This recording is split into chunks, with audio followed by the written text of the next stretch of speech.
Chapter 3. The next morning, the young patient with dark rings around his eyes walked down to the living room to meet his guest and someone who was uninvited. He found the two men who looked polar opposite, sitting on a luxurious baroque couch. The doctor-to-be, who was in his shirt and trousers, all preppy and true to his style, smiled to his brother from another mother who was yawning as he walked in. Didn't have enough sleep? Hi, B-Day. Tian lifted his hand to greet the other man, not answering what had kept him up all night. He went to bed when the dawn almost broke after staying up to read Turfan Sharon Paul's tearful tragedy. Then the ashen face turned towards the other man in the room who was dressed in a hip hop costume with mouth and nose rings, looking like a savage. What brought you here, Tul? His racer friend gave a wide, mischievous grin. My don't care. A Hummer. That important the latest series. A pang shot through Tian's head. He dropped down on the couch next to Taichin. Don't fuck with me. It's still early. Why didn't you call me first? Tul glanced at the medical student and chuckled. If I didn't show up like up, I'd never find out that you've come out of the closet with a guy waiting to see you the moment you wake up. Tian snapped. The slim figure sprang up to his feet, lifting his leg as if to kick Tul's handsome, playful face. Taichin stopped him first. Come on, Tian, I don't mind. But I do. If I was gay, you'll be the first one who gets it in the ass, you punk. The young man shouted furiously at his friend. But I do. The vehemently defensive stance made Tul chuckle until his shoulders shook. Even if they had known each other since forever, he was just a friend from the racing gang. They stayed out of each other's business, and this was the first time he ever set foot in Tien's house. Sorry, man. Tul lifted his hands in a mock defeat because he didn't want to overwork his friend's new heart. I've got some free time, so I just wanted to drop by. Looks like you already have a guest, so I'll excuse myself. Wait, Ian called at the tall, muscular form that rose to his feet and was heading towards the door.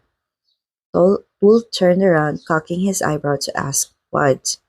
Ian rolled his eyes as if the cogs in his brain were turning. Can you wait for me outside? He turned toward the man who actually had an appointment with him. Vite, see, the almond eyes showed concerns. You want to go out with your friend? Is that it? Taichin smiled lightly because he knew he was right.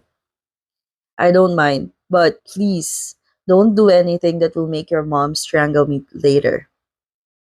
We'll grab a bite and maybe going to a place that Taichin shouldn't tag along because he'd asked too many questions.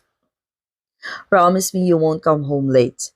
I don't want to lie to your mom if she calls to check up on you. Yan grabbed Taichin's strong hand to shake as a promise.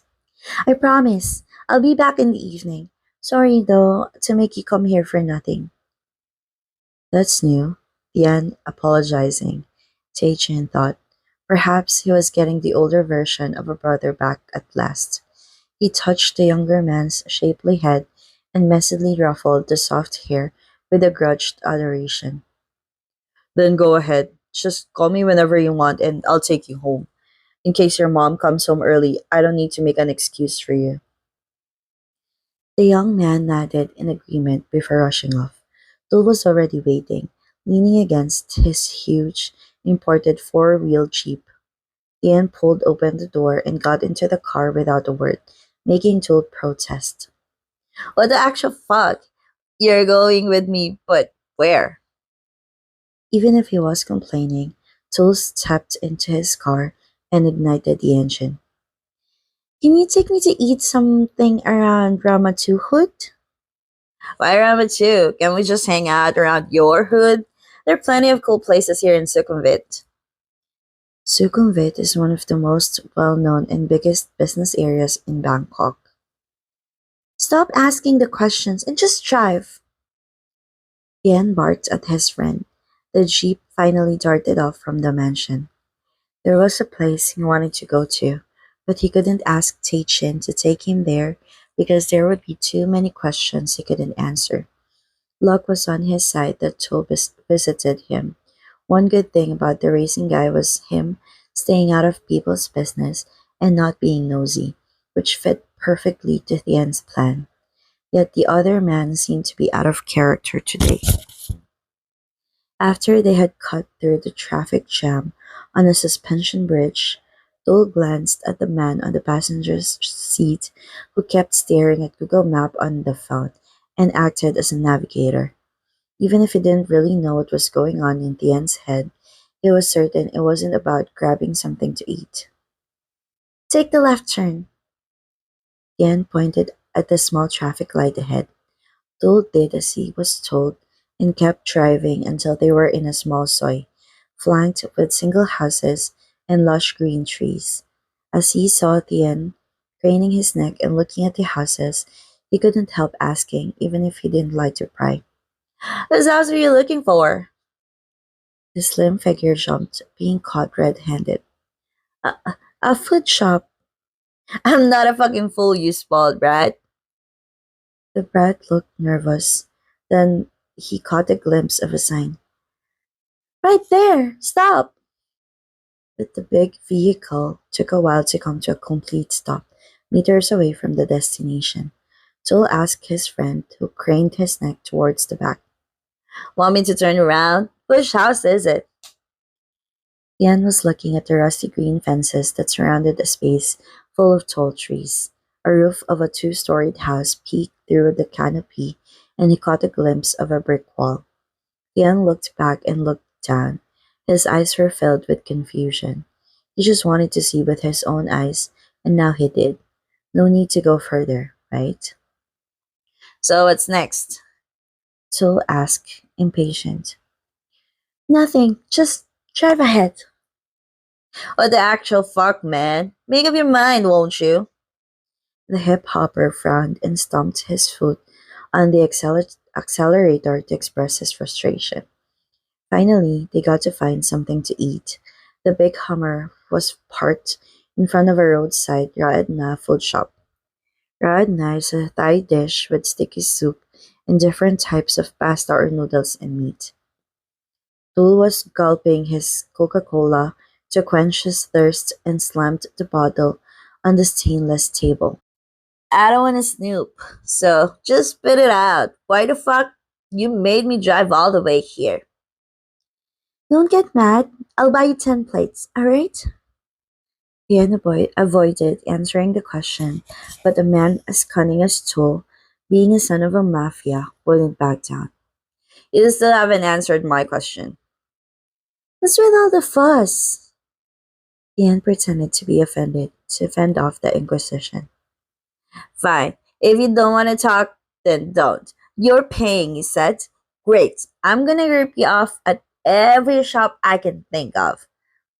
Tool shouted at the waiter. Bro, I want 20 of what I just ate in doggy bags. Ian let out a sigh of relief. He'd let Tool have 100 of takeaway if that would stop him from asking more questions. Soon, 2 plates of seafood raadna with a flat white noodle were placed in front of the two starving young men. Their stomach growled upon the sight of the food. Big brothers, would you be so kind to buy some keychains? A boy asked out of the blue in his small voice, interrupting both men who were munching on their third dishes. Ian looked at the skinny boy in dirty clothes. His darkened lips forced out a smile, showing some missing teeth. The boy was holding keychains with dolls made of cheap threads. It's 20 baht a piece. Get 30 for 50. Will you help me, please? The boy pleaded, but his round eyes were devoid of any hope, something that shouldn't be in the eyes of a boy who was less than 10 years old. Nope. Go to the next table, lad. Dole said dismissively. But, big brother, can you help me? Just buy one keychain, please. I said no. You didn't hear me? The hip hopper raised his voice. annoyed that the scoundrel was begging him for money. Diane saw the sour look on his friend's face and how the shaggy small figure darted off to find a new target at the next table, just to be scolded away again. His eyes followed the crestfallen, skinny boy who was leaving the shop with an uneasy feeling in his guts. Even if he wanted to give him some money, he was afraid Tool would call out on his strange behavior. If it was before, he wouldn't treat the boy any different. Now, all he did was sitting still. The son of a former influential general put down his spoon and fork, signaling to the waiter that he had finished the dish, even if it was almost untouched. He drank the water with a straw, quietly waiting for Tool to finish.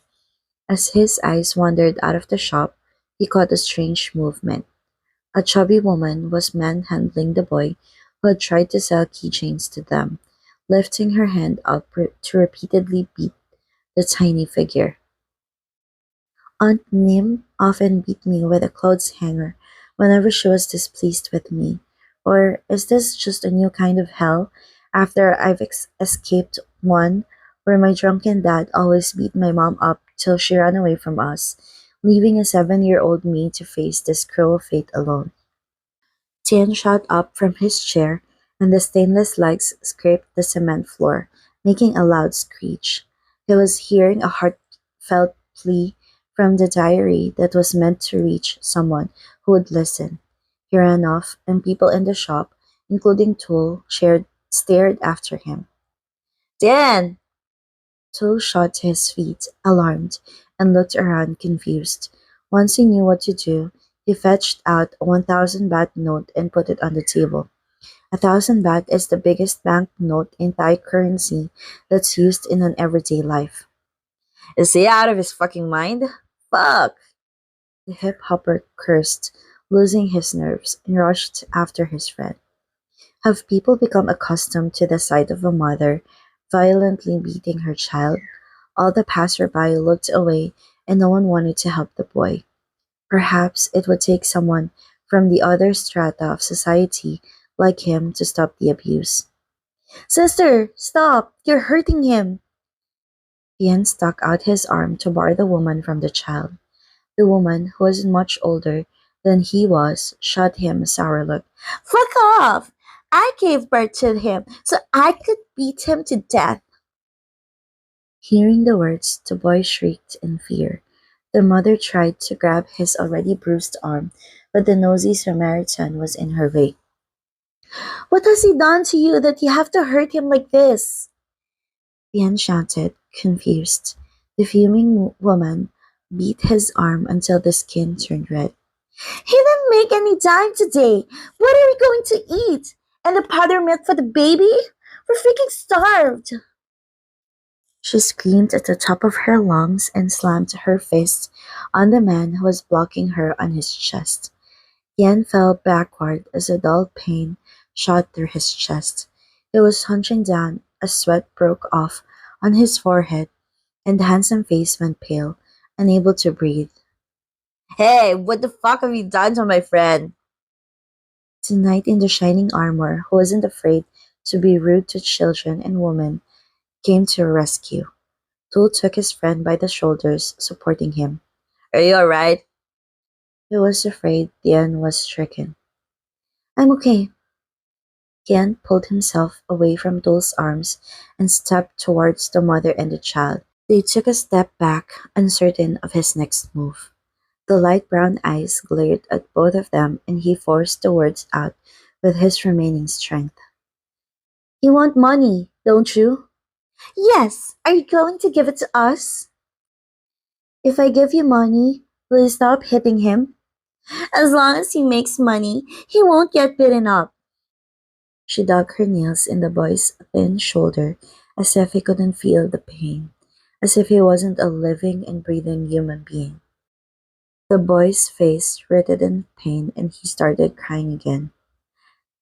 Today, you'll stop if you get the money. Tomorrow, you'll beat him again if you don't. When would the vicious cycle stop? Ian took a deep breath and pulled out his expensive wallet. He drew out all the money, thousands of baht, and crunched the notes into a ball.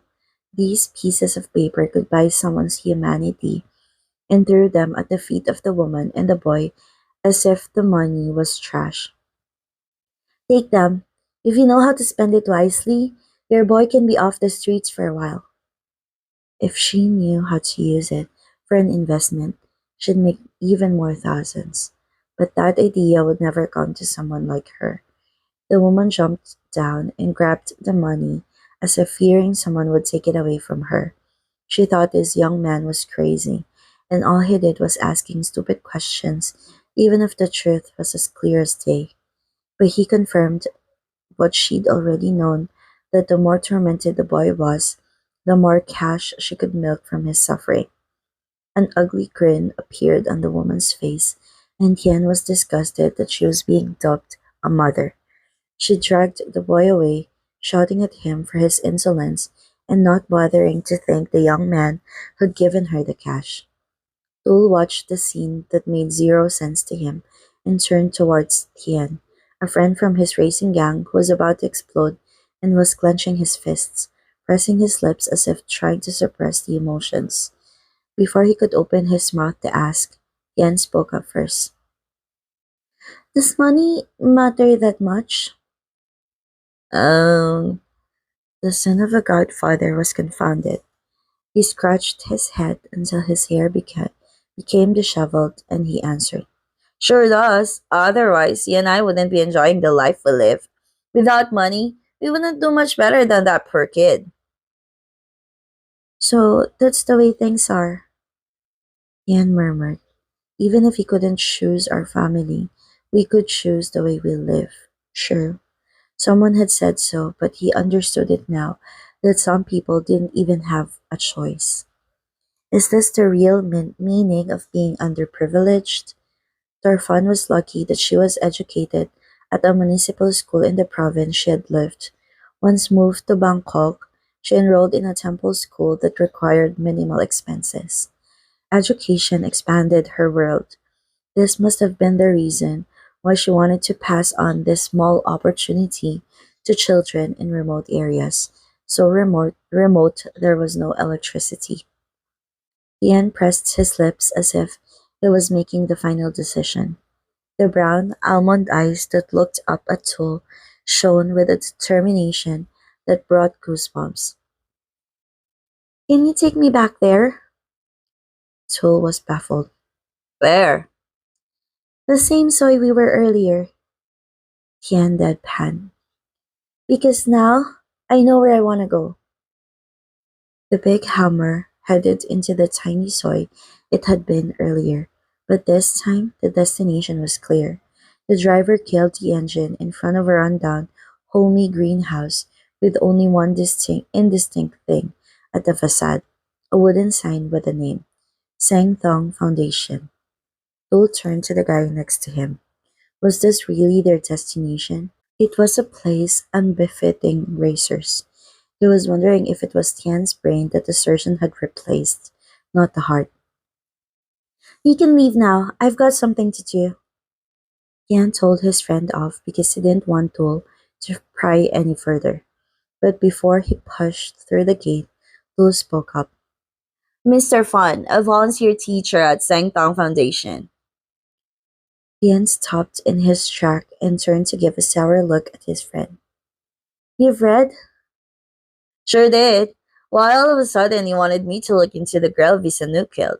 I just couldn't figure out why that girl mattered so much to a millionaire like you. Unless...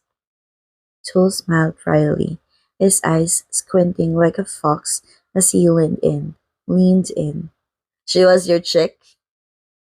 Tian glared at Tool, who felt his friend's anger radiating like waves at the nonsense. Tian lifted his hand and slapped it on his left chest a few times. She's my life. He didn't care if the other man would understand his words and pushed the rusty old gate open, leaving the stunned friend who looked as if he was just hit by a truck. The cement walkway was flanked by verdant trees. Mobiles made of painted plastic bottles hung from the branches, some decorated with small bells that swayed and softly chimed in the breeze. Ding, ding, creating such serenity. Even if the sign said it was a foundation, the place was a simple house, and the owner himself was the director. The ground floor was arranged into a simple office. There was a room with a collection of crayon drawings by volunteer teachers and students in remote areas, generation after generation, as well as the pictures of activities that the foundation had cooperated with other organizations. Tian looked left and right as he stepped into the office. No one was there, which was strange, and yet the door wasn't locked. Excuse me, is anybody home? He called. Someone usually is, but today is a holiday, so no one's at work. A deep, firm voice, like a disciplinary teacher, broke the silence and made the young visitor jump. I'm here on the wrong day then. Dan chuckled, embarrassed. I'll be here some other time. He turned to escape the humiliation. Damn it. He had too long vacation that he forgot the days. No wonder why Pete said he was on a long weekend, because it was a public holiday. A plump man in his 60s, in a faded indigo more home shirt, stared at the tall, young, and slender man in expensive clothes. More home is a traditional indigo-dyed cotton fabric, sometimes made of hand-spun yarns that are commonly worn in the north and the northeastern parts of Thailand. What are you doing here? He asked. I, Yan swallowed thickly, pinned by the older man's questioning gaze. Then he said, I want to become a volunteer teacher.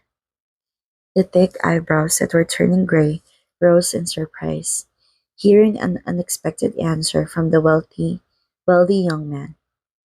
Follow me. He turned towards the office with the sign, Kru Vinay Sangtong Tam, Director. Kru means teacher, from the Sanskrit word guru. Yan awkwardly sat down across from the man who might be Kru Vinay, stressed out. He let the director stare at him for a long while before uttering in a small voice. Do I have to fill in an application form? The older man let out a long sigh, leaning against the back of his chair with a more relaxing gait. Leave it for later. I want to explain to you first what a volunteer teacher means, in case you don't get it. The young man, a son of an influential retired military officer, pressed his lips. He knew the other man must have thought he was joking, but before he could open his mouth to explain, Kru Vinay raised his hand. All right, if you think you do get it, then answer me. What does a volunteer teacher do to others? Um, Ian couldn't find the answers. Was he being interviewed for the job? A volunteer teacher is someone who passes on knowledge to the children and equip them for the future. I can teach them anything: English, math, physics, you name it. I'm an engineering student. I meant, what can you do for them? Seeing the awkward expression on the younger man's face, Kurvinai smiled faintly. Many youngsters sought out new experiences without realizing the true meaning of being a volunteer. The word volunteer means someone who does something for others without getting or expecting anything in return. You might be thrilled to be in a new environment, meeting new people, trying new local food, but the discomfort that comes with it will soon tire you out. In the end, you pack your bags and leave, unable to answer yourself why you've done this in the first place. Tian's shoulders slumped. He lowered his head as if to ponder. So much thoughts and feelings were battling in his head until his sockets burned, unable to form his feelings into words. But then the foundation director heard a faint answer in a cracked voice. I I know nothing. Tian let out a heavy sigh, as if saying the words had lifted something from his shoulders. The reddened almond eyes looked up at the older man. I don't understand your words, I must admit, as to what sacrifice really means. But if making a sacrifice will teach me a real happiness, then I'd like to try. Have you thought about finding the answer in other ways? Being a volunteer demands a sacrifice, but being a crew and teaching others, it's a tough job. Obviously, you don't know what it means to do something for others. How can I trust you and send you uphill? I can do it! Tian blurted out. If I can go there, I can give myself the answer, and I will come back to give you the answer. Kurvinai shook his head in exasperation at Tian's stubbornness. What's your name, young man? It's Tian, a philosopher. What a name for a rascal. Alright, Gan. Tell me where you want to work. Kurvinai asked softly, feeling more compassionate towards the younger man. Papandao Cliff. The answer rolled off his tongue as if he already had the answer in mind, and that piqued the director's curiosity. Pa is a word that means cliff. A Chingrais border? Ruvinai sounded worried. There's nothing there. No electricity. No pipe water. Even if you're a man, it'd still be tough. If you want the teaching experience, being somewhere urban will suit you better. As soon as hearing that he wouldn't make it in the wilderness, Tian's pig-headedness piped. If it was that bad, then why a girl like Thorfinn could do it? You. The older man groaned as if he had caught a whiff of something. You knew Thorfinn? It slipped from him, and Tian wanted to pull his hair. He blurted out an excuse. I was a friend of her younger cousin. But he felt like digging his own grave. The older man had seen enough of the world and didn't buy any of his words. Still, Kruvinai decided to give the younger man a leeway. Thorfinn went there with a conviction. But you want to go there with nothing but confusion. The harsh conditions will send you running back in no time. Few weeks stops, just like the others. Kruvinai mentioned other volunteer teachers who went up to Fapandao after Thorfinn passed away from the tragic accident. No single teacher after her had completed their 3-month term commitment. I can't convince you now, but I do want to go there. Diane spoke softly, feeling the hope was slipping away from him as the foundation's director brushed off his attempt. Bien, to be a volunteer teacher, you must prepare the courses that the kids of all age could study. It's not an easy task. Besides, every teacher must make a commitment to complete a semester. You're a student yourself. How do you think you'll manage all that? This must be the most important condition, more important than being able to withstand the living condition. Diane felt an uneasy feeling in his guts, but he'd come this far. Perhaps it was the time to tell the truth. I'm on a break because an incident at home. Time is irrelevant to me. Still, he couldn't tell the whole truth.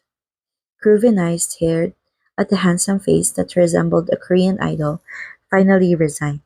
Whatever reasons he'd come up to discourage the younger man, it didn't work. Perseverance always prevailed. Okay then, you have my permission. We're short of workforce. Even if you don't find any answers from this journey, I hope at least you'll learn something. Learn what they lack, but we do have, and you will receive what they can offer that we can't.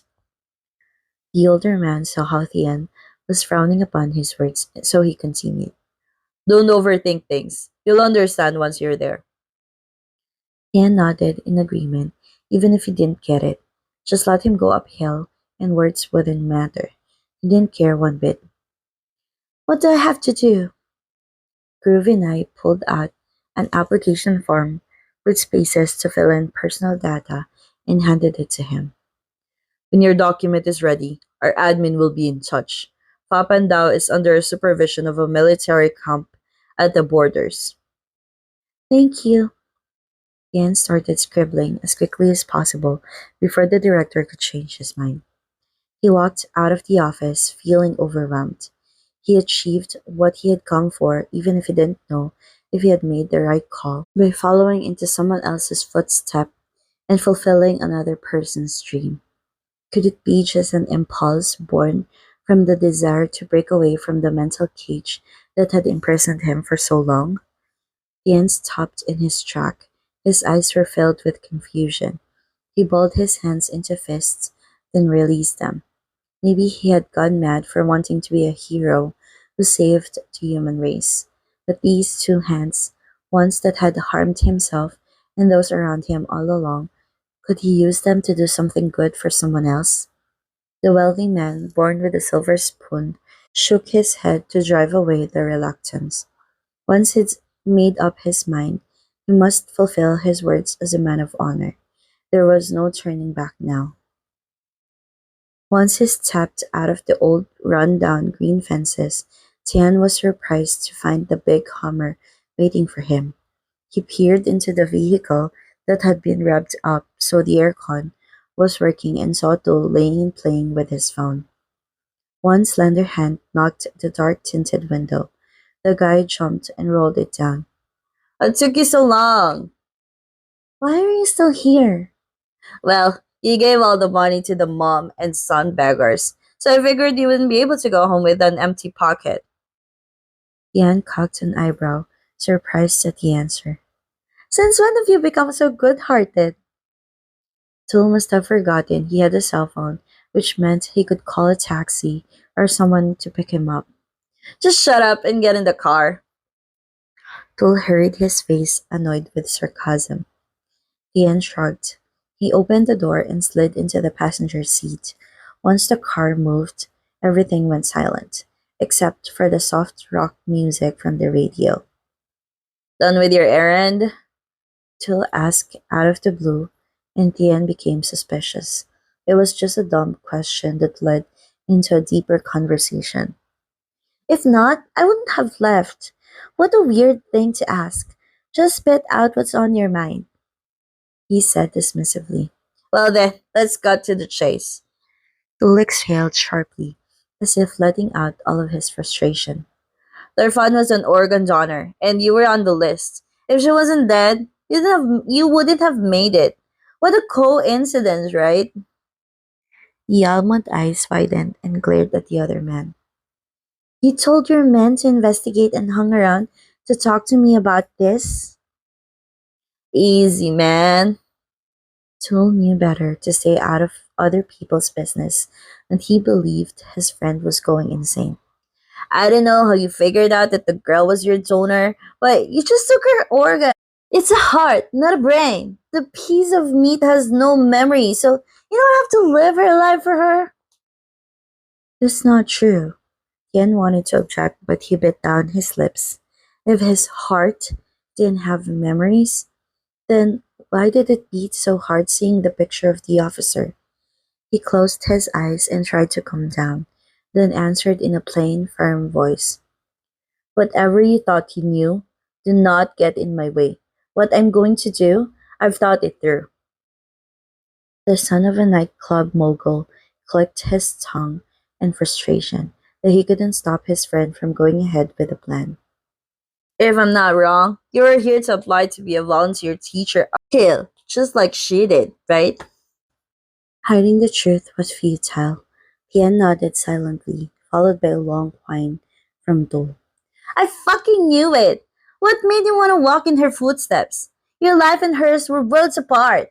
I can't imagine you going through a ringer and teaching poor Karen kids. I was a training corps student. Shut the fuck up. You think your mom will let you go? Or are you going to run away like some home wrecked teen and leave a note behind? Tian looked inspired, his eyes brightened. That's not a bad idea. My mom will never let me leave, so the only option is to run away. Do smacked his friend's shapely head, annoyed. If you do it, your dad would deploy the whole battalion to look under every rock for you. Then help me. Tian rubbed his head after being smacked. Not in a million years. I don't want to be legally murdered. You're on your own, man.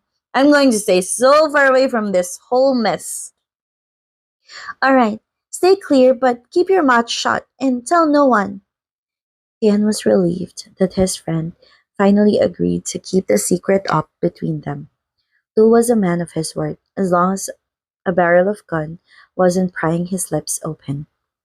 The big Hummer headed towards the expressway, back into the city with the heavy traffic. They spent the whole afternoon leering at girls in miniskirts until late evening, and Tian called the medical student to pick him up. Both of them kept their mouths shut, and no words about the foundation had been uttered. One evening, children's laughter could be heard from the room at the end of the mansion's left wing. Tian, who just finished his shower and was walking out of his room that stood nearby, frowned upon hearing the noise. 10 years ago, the room used to be his magic room, decorated with all kinds of toys from all over the world to please the youngest son of a high ranking military officer like him. Now it was a storage room for his mother's trinkets. Tian saw that the door was slightly open, so he peered and caught a movement of three children inside. They were his nephews and niece, the children of his sister with her first, second, and third husbands. Tum! Ton! Tam! He shouted and wadded through the piles of toys scattered by the three little monkeys. Who let you in? You're going to damage Grandma's belongings. Mom said we could find a place to play and don't go outside. Tum, a 9-year-old boy, answered in a clear voice befitting the eldest son. Go downstairs then. I'll let you play the computer game. Tian said calmly, but once he saw how the other two kids were about to take apart his robot models in the glass cabinet, he lost it. Don! Tam! Put them back! The young uncle pointed a finger at his nephews, his face twisted with anger. He knew what a pain in the rear he was as a child, and now as he was having the test of his own medicine, he wished to apologize to the nannies. After a moment, Tian was chasing the three little rascals around the room. The eldest and the second nephews nodded at each other in agreement. When the uncle caught the youngest niece and snatched a toy from her grip, he was bending down because of the height difference. Tom and Ton took the chance and jumped onto his back and locked his neck. The sudden weight made him fall face first, his knees hitting the floor. Tian shook off the two giant leeches until they fell to the ceramic floor along with the limited edition Gundam War model. The robot crushed into pieces, and Tian's mind went blank with an utter shock. Fuck! The loud, deep curse rolled off his tongue, not caring that it was inappropriate when children and women were around. Tian snatched the younger nephew's arm as the boy lifted his foot to kick the broken pieces, having fun. I told you to put them back! Now they're broken, you see? Why didn't you listen? He barked and squeezed the little arm until Ton grimaced and cried out loud for his mom. Once one started, the other two children followed suit until the loud wails reached the first floor. Lady Lalita and Pim Prafa, who was in the middle of a conversation in a guest room, rushed upstairs to check once they heard the children's cries. Once the middle child of Sapadisako family, the mother of the three mischiefs, saw how her younger brother was being physical with her kids, she got furious and pushed Tian away, shouting, Tian! Why did you hurt them? Pim Prabha sat down to comfort her kids in a hug. They broke my toy. I told them not to touch it, and they didn't listen. They just kept running around and breaking things. The young man shot back as he bent down to pick up his beloved collectible with a heavy heart. You spoiled prick! These stupid toys can be replaced, but my children can't. Ian balled his hands into fists, and the handsome face twisted in a mocking sneer. You can't replace your kids, right? But you sure can always remake one, can't you? His sister opened her mouth to cuss back, but he cut in first. These toys cannot be replaced. Not in a million years. So you hit my children? You bastard! She screamed, and Lady Lalita rushed to the rescue. Come on, no one's hurt here, Prim. Take Tum, Ton, and Tam downstairs and give them some sweets. She turned towards her youngest son. And you, I want a word with you. Tian sneered, frustrated, and stomped his feet as he followed his mother out of the room with Bim Prafa's angry glare after him.